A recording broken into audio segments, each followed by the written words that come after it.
17 წლის ასაკში ვაბარებ მართვის მოწმობის გამოცდას, ეს მაშინ სიახლე იყო და ახალი დაშვება, ამიტომ ვინ დაელოდა 18 წელს და როგორც ბევრი თქვენგანი ალბათ მეც 17 წლის ასაკში ავიღე მართვის მოწმობა. ჯერჯერობით არ მყავს ჩემი საკუთარი ავტომობილი, მაგრამ მე 12 კლასში ვარ და სკოლაში მივდივარ ერთ-ერთი ყველაზე ცნობილი ავტომობილით საქართველოში და არა მხოლოდ საქართველოში, სოფლიოში. დიახ, ეს არის 34 M5 სანომრე ნიშნით OM500 და წარმოიდგინეთ რა განცდებში ვიქნებოდი და რა ემოციები მექნებოდა. ამანქანის გადაადგილება იყო მაშინ არ ვიცი მთელი თავგადასავალი, იმიტომ რომ არ არსებობდა ადგილი, სადაც ყურადღებას არ მოგაქცევდნენ და არ დაგიწყებდნენ კითხვებს, როგორ დადის ძმაო, ნამდვილად ქარხნულია თუ არა, როგორ ახერხებთ ამ ყველაფერს და ასე შემდეგ და მოკლედ ესე მიყალიბდებოდა გემოვნება და შეხედულება ავტომობილების მიმართ. მაშინ 34 M5 იყო ჩემი ოცნების ავტომობილი, მაგრამ ჩემი პირველი ავტომობილი არ ყოფილა E34 და BMW, ჩემი პირველი ავტომობილი იყო Mercedes-ი. სხვათა შორის ეს ავტომობილი შევარჩიეთ მე და გიორგიმ ერთად და ორივე ძალიან ბედნიერები ვიყავით, ალბათ გიოს ჩემზე მეტად უხაროდა ამ ავტომობილის შეძენა. ეს იყო C140, W140-ის კუპე, ძალიან მაგარი ავტომობილი და ამ პერიოდში ეს რარიტეტული და იშვიათი ავტომობილები ჯერ კიდევ ბიუჯეტური ვარიანტი იყო და არ ღირდა ესეთი თანხები როგორც დღეს. ეს იყო AMG 6 ლიტრიანი, 440 ცხენისძალიანი შესანიშნავი ავტომობილი. დღესაც დიდი სიამოვნებით ვიყოლიებდი ასეთ ავტომობილს. სამწუხაროდ გიორგი ამ ავტომობილს ვეღარ მოესწრო, იმიტომ რომ მაშინ იაპონიიდან ტრანსპორტირება საკმაოდ დიდი დრო სჭირდებოდა და ეს ამბავი უკვე შუალედში მოხდა. რა თქმა უნდა, ის სიხარული და ის ემოციები არ მქონდა ამ მანქანის ჩამოსვლის დროს და მალევე გასხვისდა ეს ავტომობილი. ამის შემდეგ მოკლედ ძალიან ბევრი საინტერესო ავტომობილი ყავდა. პირველი M5 E34-ის ყავდა 19 წლის ასაკში და ეს იყო გიორგის პირველი M5, როგორც ჩემთვის, მაგრამ იმის გამო რომ ამ ავტომობილს საკმაოდ ბევრი პატრონი ყავდა საქართველოში, არ იყო კარგ მდგომარეობაში და მომიწია ასევე გასხვისება. ამის შემდეგ ძალიან ბევრი ავტომობილები მყავდა საინტერესო და თითქმის ყველა ძველი ავტომობილი იყო, ანუ არც ერთი არ ყოფილა თანამედროვე და 2 წლის ან იმ წლის ავტომობილი. ასე ჩამომიყალიბდა ავტომობილების მიმართ შეხედულება, გემოვნება და ვთვლიდი რომ ეს ჭეშმარიტი გზა იყო. გადიოდა წლები, ნენელა ჩდება Instagram-ზე rilsები, სადაც პატარა ბიჭები, 18-19 წლის ბიჭები ცალი ხელით დრიფტაობენ და ცალი ხელით იღებენ. ვერ ხვდებოდი რაში იყო საქმე და სულ მაინტერესებდა თუ როგორი სატარებელი იყო ეს თანამედროვე, თუნდაც M4 ან M3. მაგრამ ყოველთვის ინტერესი მქონდა M3-ის მიმართ, თუმცა რახან ჩემი ფავორიტი ყოველთვის იყო BMW M5, პირველი თანამედროვე და ტურბინიანი ავტომობილი, რომელიც შევიძინე, იყო EFAT-ის M5 და ყველამ კარგად იცით, რამხელა იმედგაცრუება იყო ეს ჩემთვის. შემდეგ უკვე Carex იმპორტის დახმარებით შევიძინე ისევ M4, EFAT მალევე გავყიდე და M4 ისე მოხდა, რომ გზიდანვე მოვახერხე გაყიდვა საკმაოდ კარგ ფასად და შევიძინე აი ეს ავტომობილი. ამ ავტომობილს თითქმის 1 წლის განმავლობაში უყურებდი MyAuto-ზე. ძალიან მომწონდა და სულ მაინტერესებდა ნახვა ამ მანქანის, მაგრამ არ მივდიოდი სანახავად, იმიტომ რომ არ მიყვარს ისე მიხვიდე ავტომობილი და ათვალიერო, როცა თანხა არ გიჭირავს ხელში. მადლობა ღმერთს, მოხერხდა ისე, რომ ეს ავტომობილი შევიძინე და მინდა გითხრათ, რომ საკმაოდ ინდივიდუალური ავტომობილია და განსხვავებული იმ სხვა M3-ებს შორის, რომელიც საქართველოში გვხვდება, როგორც ფერით, ასევე კომპლექტაციით და მოდით დღეს მე თქვენ მოგიყვებით, თუ რატომ არის ეს ავტომობილი განსხვავებული სხვა M3-ებისგან.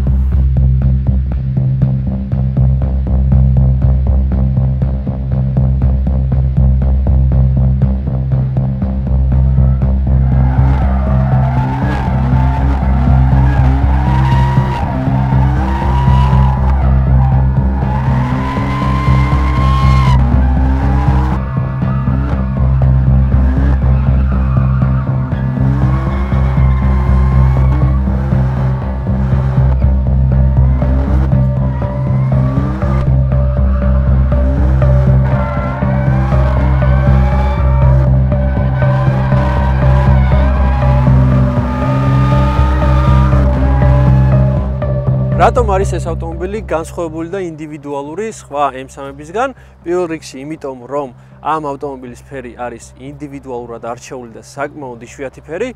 ეს არის ტანზანიტის ლურჯი.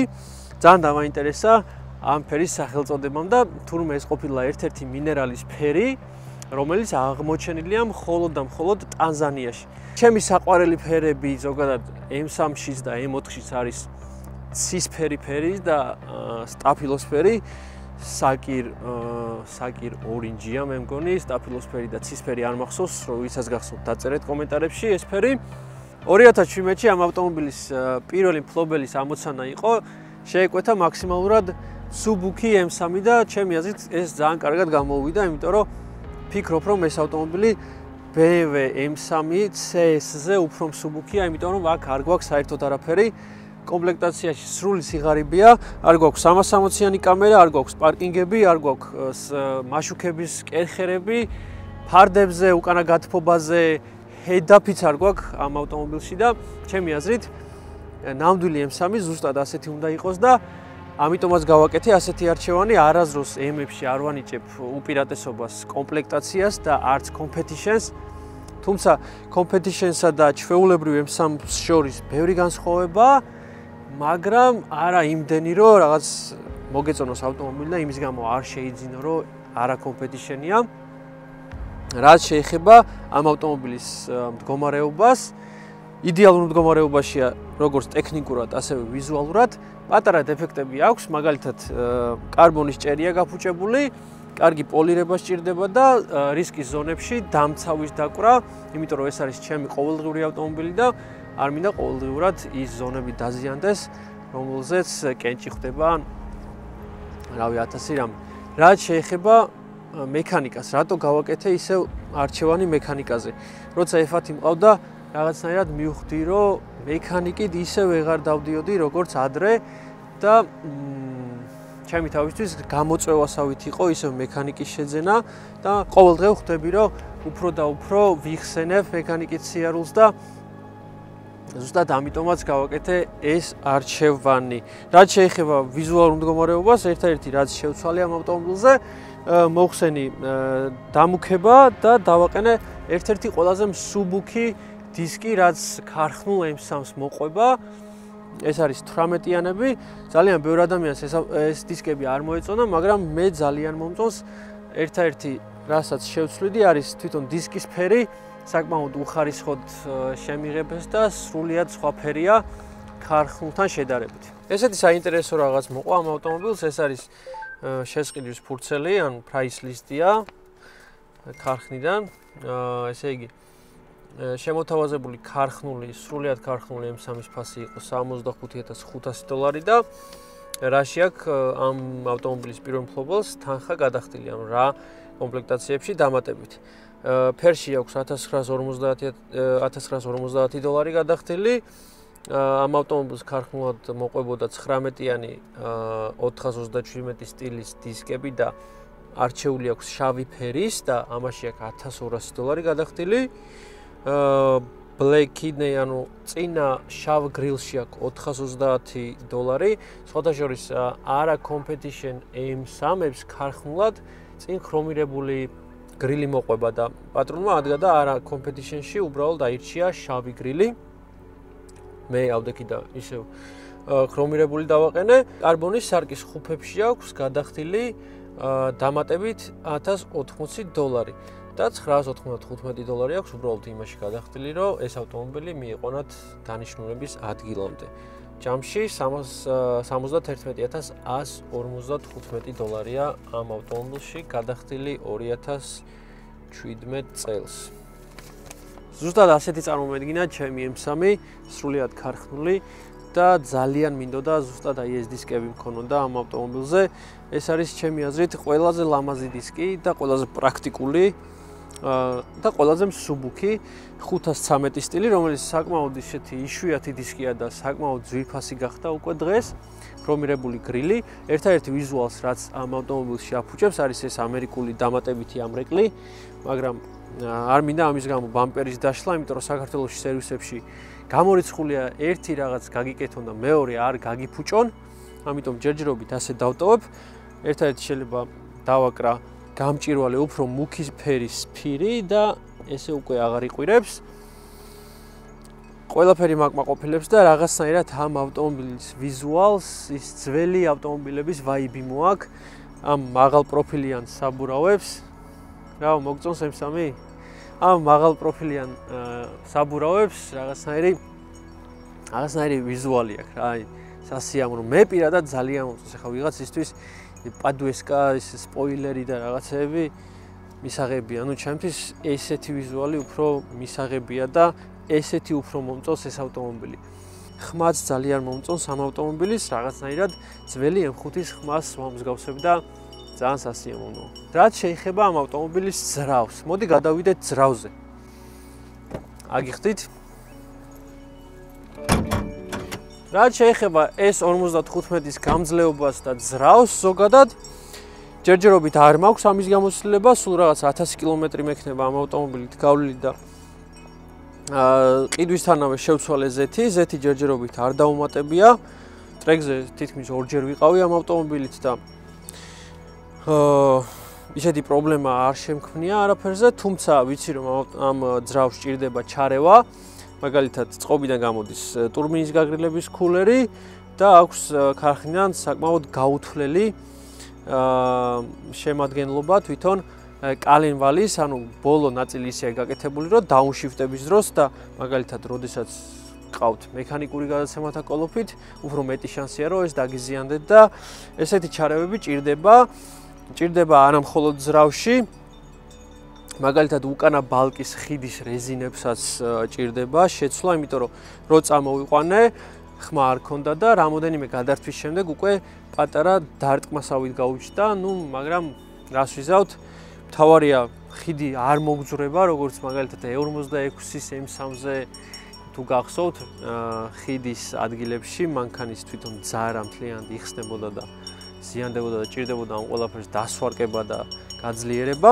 ეს ავტომობილი არ არის მის წინამორბედებზე გამძლე, მაგალითად E92-ის M3-ის ძრავი ბევრად უფრო საიმედო და გამძლეა. უბრალოდ აქ გაქვთ მეტი ტუნინგის საშუალება და შეგიძლიათ ეს ავტომობილი გააკეთოთ და ამუშაოთ 708 ცხენზე საკმაოდ თავისუფლად. ამ კონკრეტულში არის ჩაწერილი boot mode და სიმართლე გითხრათ არ მომწონს, იმიტომ რომ არ ვიცი, შეიძლება ქარხნულებზეც ესეა, დაწერეთ, ვისაც ყავთ და ვისაც გაქვთ ამის გამოცდილება. საკმაოდ არასტაბილურია, დილით მაგალითად ისე იქოქება თითქოს ჩაქრობა უნდა და რაღაც აალების სანთლებია გამოსასვლელი ან რაღაც პრობლემა, მაგრამ მანქანას არანაირი შეცდომა არ აქვს. არ ვიცი, შეიძლება ეს ზოგადად ამ ძრავის დამახასიათებელია. ზოგჯერ ვფიქრობ, რომ გავასტოკო, მაგრამ ეხლა ამ პროგრამის მეშვეობით აქ გვაქვს 550 ცხენის ზალა და ქარხნულად ამ ავტომობილს აქვს 400 ცხენის ზალა და 550 ცხენის ძალის მერე 420 ცხენის ზალას როგორ მივეჩვევი არ ვიცი, მაგრამ მოკლედ რაღაცეებში მომიწევს ჩარევა. პირველ რიგში ალბათ ჩავერევი crank hubs დავაყენებ, ანუ მთლიან დაბოლოებას და ამით დავიზღვევ თავს, რომ ძრავი არ დაზიანდეს. გამოსვლი კლადიშს, დასრულებული იქნებოდა ამის შეცვლაც. მოკლედ $1,000 მაინც გინდათ, რომ ეს ძრავი გახდეს უფრო საიმედო. ეხლა ამ ძრავის საიმედობა მაინც ცოტა კითხვის ნიშნის ქვეშ დგას. ინტერიერზე საუბარს დავიწყებ, ჩემი საყვარელი დეტალით ამ ავტომობილში ეს არის ის ქსოვილი, რომელიც გამოყენებულია ინტერიერში. აი აქ ხედავთ, თუ კარგად დააკვირდებით, შეიძლება თავიდან ვერ აღიქვათ, მაგრამ ეს ქსოვილი იმეორებს კარბონს, ძალიან კარგად ერწყმის ინტერიერში გამოყენებულ კარბონს. თვითონ ტექსტურასაც ასე ქვია, კარბონ სტრუქტური და საკმაოდ საინტერესოა ჩემი აზრით და განსხვავებულია სხვა ჩვეულებრივი ტყავის ინტერიერისგან და საკმაოდ კომფორტულია. ძალიან მინდოდა M3 ყოლოდა ზუსტად აი ამ ინტერიერით, მაგრამ საკმაოდ, ისეთია რა, ღარიბული კომპლექტაციაა, იმიტომ რომ არ გვაქვს ტყავი გამოყენებული, ასევე არ გვაქვს ალკანტარა, მაგრამ ალკანტარა მე პირადად არასდროს არ შემხვედრია F80-ში, არ ვიცი, შეიძლება ამერიკულ ბაზარზე საერთოდ არ გამოიყენებოდა, არ ვიცი რა ხდება ევროპულ ბაზარზე. ჩემი საყვარელი საჭე F სერიებში, ამაზე გენიალურ საჭეს უკვე ვეღარ შექმნის ვერავინ. მექანიკური გადაცემათა კოლოფი და გადამხდელი თვითონ ალბათ არ შეცვლილა მთელი 30 წლის განმავლობაში გამოიყენება ეს და ჩემი აზრით ეს ნიკელის დეტალი ზედმეტი იყო ჯობდა პირდაპირ ტყავით ყოფილიყო გადამული როგორც ძველ ავტომობილებშია. ცოტა ხმაურიანი ინტერიერი აქვს და ძალიან მომწონს ის რომ აქვს საკმაოდ დიდი ფართი. წარმოიდგინეთ F8-ზე ბევრად უფრო დიდი ფართი ამ ავტომობილში და უკან გზავრები საკმაოდ კომფორტულად ხდებიან. ერთადერთი რაც გვაკლია არის კომფორტული ხელის დასადები, რაც არ გააჩნია ამ ავტომობილს. სხვა ისეთი განსხვავებული და განსაკუთრებული ამ ინტერიერში არ გვაქვს. ჩვეულებრივი სადაც შესრულებული, რომელზეც შეეძლოთ რომ უფრო მეტი ემუშავა და მაგალითად ეს ნაწილი, ეს შუა ნაწილი უფრო კარგად შეესრულებინათ. ერთი სიტყვით ძალიან კმაყოფილი ვარ და მომწონს ჩემი ახალი ავტომობილი. კაი ხანი აღარ ვიფიქრებ ავტომობილის შეცვლაზე. მაკმაყოფილებს მისი ყველა პლუსი, მინუსი. მინუსებზე ჯერჯერობით ბევრი არაფერი მაქვს მოსაყოლი, დროთა განმავლობაში ყველაფერი გამოჩნდება. ამ მანქანის მონაწილეობით შემოგთავაზებთ ძალიან ბევრ საინტერესო კონტენტს. საომავლო გეგმებია, მოკლედ მივიყვანოთ ეს ავტომობილი იდეალურ მდგომარეობამდე. დაგვრჩა ამისთვის ჭერის რესტავრაცია და კარგი პოლირება. წვრილმანები ალბათ იქეთ რისკის ზონებში დამცავის დაკვრა და ასე შემდეგ. რაც შეეხება ჩემს ყოფილ M6, ძალიან ბევრი ადამიანი მეკითხება ვნანობ თუ არა M6-ის გაყიდვას და სჯობს თუ არა ეს ავტომობილი ჩემს ყოფილ ავტომობილს. მოდით ასე გეტყვით, არ შეიძლება შეადარო 10 ცილინდრიანი რომელიმე სხვა BMW-ს, იმიტომ რომ ეს ავტომობილები არის სრულიად სხვა სამყაროდან და რა თქმა უნდა კი გული მწყდება და საომავლოდ აუცილებლად შევიძენ ერთ 10 ცილინდრიანს. თუ მომეცა ამის საშუალება, იმიტომ რომ ეს არის მართლაც უნიკალური ავტომობილი და ეს აუცილებლად იქნება M6, იმიტომ რომ ვთვლი რომ M6 ბევრად უფრო სპორტული და სრულყოფილი BMW-ა და უფრო გამართლებულია ამ ავტომობილში 10 ცილინდრიანი ძრავი. რაც შეეხება დანარჩენს ამ მანქანაზე მინდა ასევე ხელის მუხრუჭის გიდრაულიკური ხელის მუხრუჭის დაყენება, ისე რომ ყოველდღურად ხელი არ შემეშალოს და მეტი არაფერი შეიძლება ოდნავ გავაძლიერო და მოუმატო ცხენის ძალები. ამ ავტომობილზე დგას კატალიზატორი და დავაყენებ სავარაუდოდ დაუნპაიპს, ოღონდ ჩინურს არა, რამე ბრენდულს ვისურვებდი. მოკლედ სულ ეს იყო და ეს ძალიან ბევრი ვიდეო იქნება ამ ავტომობილის მონაწილეობით, როგორც გითხარით და დალაიქეთ ვიდეო, მოიწონეთ, გამოიწერეთ არხი და ძალიან დიდი მადლობა ჩვენ სპონსორს. თუ ვინმეს გსურთ ავტომობილის შეძენა ამერიკაში, შერჩევა, ისე რომ არ დაზარალდეთ, მიმართეთ აუცილებლად CarX Imports. დროებით